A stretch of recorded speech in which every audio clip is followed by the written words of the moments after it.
আসসালামু আলাইকুম viewers, welcome to Akram and pets.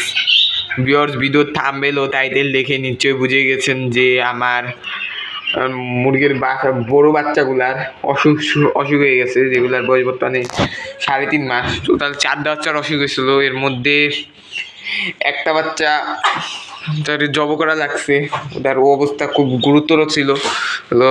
আর 2টা বাচ্চা সুস্থ হয়েছে, এই যে এই বাচ্চাটা আর ওটা, এই দুইটাকে অসুখ অসুখ মনে হয়েছিল। চলো চলো হালকা পাতলা মনে হচ্ছে অসুখ ভাবও দেখা যাচ্ছিল, তো এদের হাতে রাখছিলাম। পরে এই দুইটা সুস্থ হয়েছে, আর একটাকে বাচ্চা একটা জব করা আছে, ওর অবস্থা খুব খারাপ হয়ে গেছিলো, রানী খ্যাত হয়ে গেছিলো। এও আলহামদুলিল্লাহ অনেকটা সুস্থ হয়েছে। এই কয়দিন আপনাদের ভিডিও দিতে পারি না, আমার পরীক্ষা চলতেছিল। তো পরীক্ষা চলার কারণ এই বাচ্চাটার অবস্থা আরও খারাপ হয়ে গেছিলো। দেখতে পাচ্ছেন এই বাচ্চাটা আলহামদুলিল্লাহ অনেকটা সুস্থ সবল আছে। বর্তমানে মাইকোনিট খাচ্ছি আর কি, বর্তমানে মাইকোনিট খাচ্ছি। হয়তো খুব তাড়াতাড়ি আশা করছি সুস্থ হয়ে যাবে। পাশাপাশি মাইকোনিট খাচ্ছি এদের সবাইরই মাইকোনিট খাচ্ছি, কারণ এই বাচ্চাগুলারও অসুখ হয়েছিল। তো এই যার মধ্যে এখন 14টা বাচ্চার মধ্যে 11টা বাচ্চা আছে আর কি। কম 3টা বাচ্চা কমে গেছে। এদেরও ভিতরে অসুখ হচ্ছে। এই কারণ হচ্ছে প্রচুর শীত পড়া শুরু করছে। জানেনই তো যে এখন কি পরিমাণ শীত পড়তেছে। এদেরকে ওষুধ খাইছি। ঠান্ডা তা দেখেই বোঝা যায় লাগছে। এদেরকেও আর এগুলাকেও খাচ্ছি, যদিও এগুলো অসুখ নাই, তাও হালকা পাতলা ভাব আছে, থাকতে পারে যাতে যাই ছিল।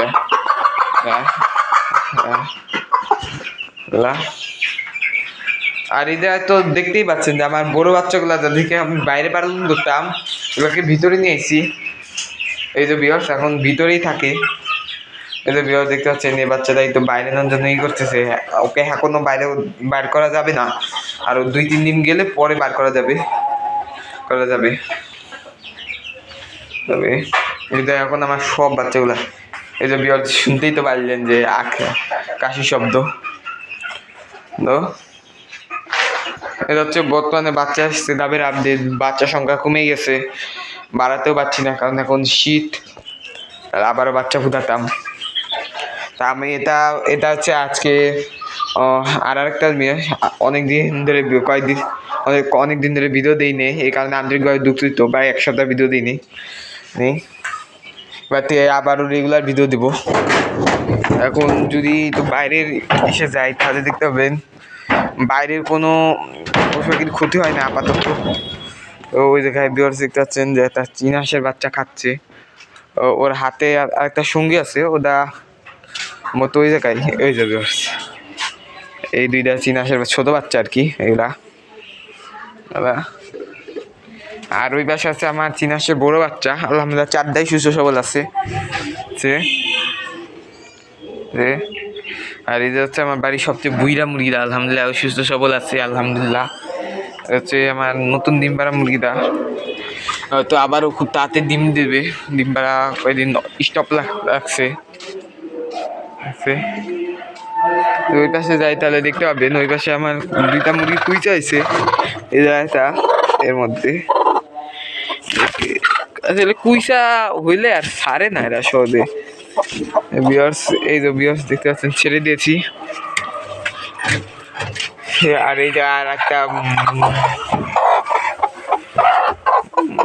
মুরগির রিসে পেঁচাই গেছে, এদের বরং কিছুক্ষণ এই যায় থাক। এই যে আর একটা কুচা মুরগি, যদি শীত না থাকতো তাহলে বসাই দিতাম। দেখছেন যে ঘাস পাতা খাচ্ছে। আর হচ্ছে আমার বাড়ির সবচেয়ে ছোট ডিম পাড়া মুরগি। আর এই যে দেখতে পাচ্ছেন আমার একটা চীনা হাঁসের বাচ্চা, বড় বাচ্চা। এই যে আমার মোর ঘাড়ু, আলহামদুলিল্লাহ সুস্থ সবল আছে। তো ভিউয়ার্স এখন একটু মাছেদের দেখাবো, মাছেদের অনেকদিন ধরে দেখাই না। না লাইটটা জ্বালিয়ে দিই।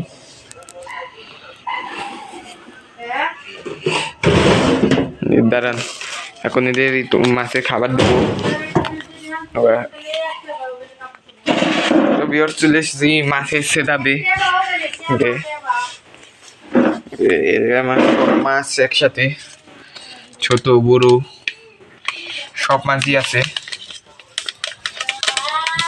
এখন খাবার দেবো। মাছ সব নিচে চলে গেছে, এখন শীত তো এই কারণে নিচে নিচে থাকতেছে, উপরে উঠতে যাচ্ছে না। হ্যাঁ, আলহামদুলিল্লাহ 10টা মাছই সুস্থ সবল আছে। টোটাল 10টা মাছ ছিল, 10টা মাছই আলহামদুলিল্লাহ সুস্থ সবল আছে। তো বাচ্চা পেলাম না, যদি একটু শীতে কমই বাচ্চা দেয় আর কি। তো বৃষ্টির সিজনে একটু বেশি বাচ্চা পাই, হ্যাঁ দেয়। আর শুনতেছি আর কি। ভিউয়ার্স দেখতে পাচ্ছেন খাবার দেওয়ার পর একটু উপরে উঠা শুরু করছে। আলহামদুলিল্লাহ সব মাছই মোটামুটি সুস্থ সবলই আছে। এদের অনেকগুলা পুনাও আছে, যেমন ধরেন যেমন ওই যে এরা এখনো প্রাপ্তবয়স হয়নি। এটা হচ্ছে বর্তমানে মাছের আপডেট।